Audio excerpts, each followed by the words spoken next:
दोस्तों, अगर आप भी रोहित शर्मा और सरफराज खान को शानदार खिलाड़ी मानते हैं तो हमारी इस वीडियो को लाइक जरूर कीजिएगा। दोस्तों, तीसरे टेस्ट मैच में विशाखापट्टनम के मैदान पर पहले दिन आई घमंडी अंग्रेजों की शामत।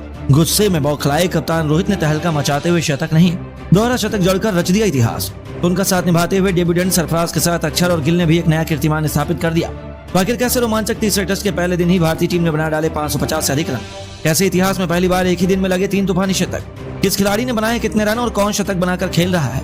कितना हो गया है टीम इंडिया का स्कोर? इन सब के साथ साथ तीसरे टेस्ट के पहले दिन की पूरी हाईलाइट हम आपको दिखाएंगे। लेकिन उससे पहले आपको क्या लगता है, रोहित गिल और जायसवाल में कौन सबसे बेहतरीन बल्लेबाज है? अपनी कीमती राय में नीचे कमेंट करके जरूर बताइए।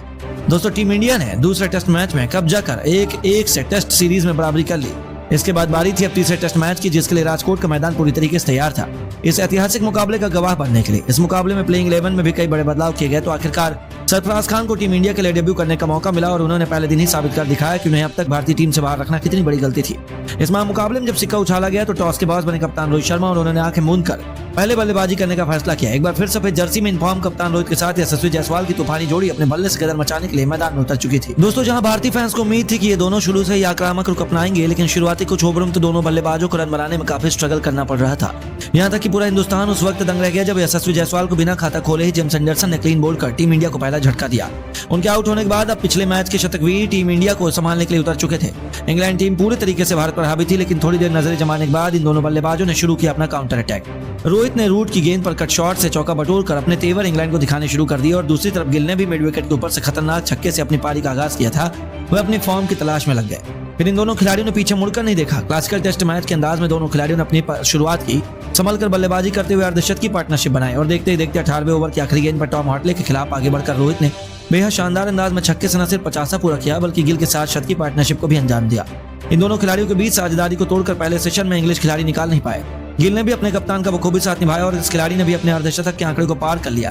पहले सेशन का अंत आ चुका था, जहां टीम इंडिया ने 29 ओवर खेलकर 172 रन बनाए और दोनों खिलाड़ी अर्धशतक बनाकर खेल रहे थे। इंग्लिश टीम को उन्होंने एक भी सफलता हासिल नहीं होने दी और लंच के बाद मैदान में दोबारा उतरते ही रोहित ने गेंद को साधा बाउंड्री नहीं स्टेडियम के बाहर मारकर तूफानी छक्के से इस सेशन की शुरुआत की। दोनों खिलाड़ियों ने मैदान में दोबारा ही आक्रामक रुख अपनाया। गिल दोबारा शानदार लय में नजर आ रहे थे और देखते ही देखते उन्होंने रेहान अहमद की गेंद पर बेहतरीन चौका लगाकर लंबे समय बाद अपना तूफानी शतक केवल 105 गेंद में पूरा कर लिया, जिसकी बदौलत टीम इंडिया बेहद मजबूत स्थिति में आ चुकी थी। लेकिन अपनी सेंचुरी पूरा करते ही गिल जो रूट के जाल में फंस गए और क्लीन बोल्ड होकर उन्होंने पवेलियन का रास्ता लौटना पड़ा। उन्होंने 123 गेंद पर एक बेहतरीन 110 रन बनाए, जिसमें 2 छक्के और 10 चौके शामिल थे। उनके रूप में टीम इंडिया को पहला झटका लगने के बाद मोर्चा संभालने के लिए मैदान में डेब्यूटेंट सरफराज खान कदम रख चुके थे। अब मैदान पर एक तरफ जहां खुद रोहित शर्मा थे तो वहीं दूसरी तरफ सरफराज खान इस मौके पर चौका नहीं सीधा छक्का मारने की फिराक में उतरे थे। इंग्लैंड को लगा कि पहले विकेट के बाद वे भारतीय टीम पर दबाव बनाएंगे, पर इन दोनों खिलाड़ियों ने तो कुछ अगले घंटों में वह किया जिसका अंदाजा अंग्रेजों को नहीं था। रोहित एक तरफ अर्धशतक बनाकर खेल रहे थे तो वहीं सरफराज ने आक्रामक अंदाज में तूफानी छक्के से अपने इंटरनेशनल करियर की शुरुआत की। टेस्ट को T20 बनाते हुए चौके छक्कों की झड़ी लगा दी। जी हाँ, एक के बाद एक सरफराज ने शोएब बशीर की 3 गेंदों पर 2 चौके और एक तूफानी छक्का भी ठोककर मैदान में गदर मचा दिया। इंग्लैंड के तो पैरों तले जमीन खिसक गई और उन्हें अंदाजा ही नहीं था कि आखिर ये हो क्या रहा है। इन दोनों ने तो अंग्रेजों की नाक में दम कर दिया और चाहे तक इन्होंने इंग्लैंड को कोई भी और सफलता हासिल नहीं होने दी। सरफराज का यह विध्वंसक रूप देखकर ऐसा लग रहा था कि वह केवल अंग्रेजों पर अपना गुस्सा उतार रहे हैं। एंडरसन की गेंद पर 2 रन लेकर उन्होंने केवल 47 गेंद में अपना अर्धशतक भी ठोक दिया।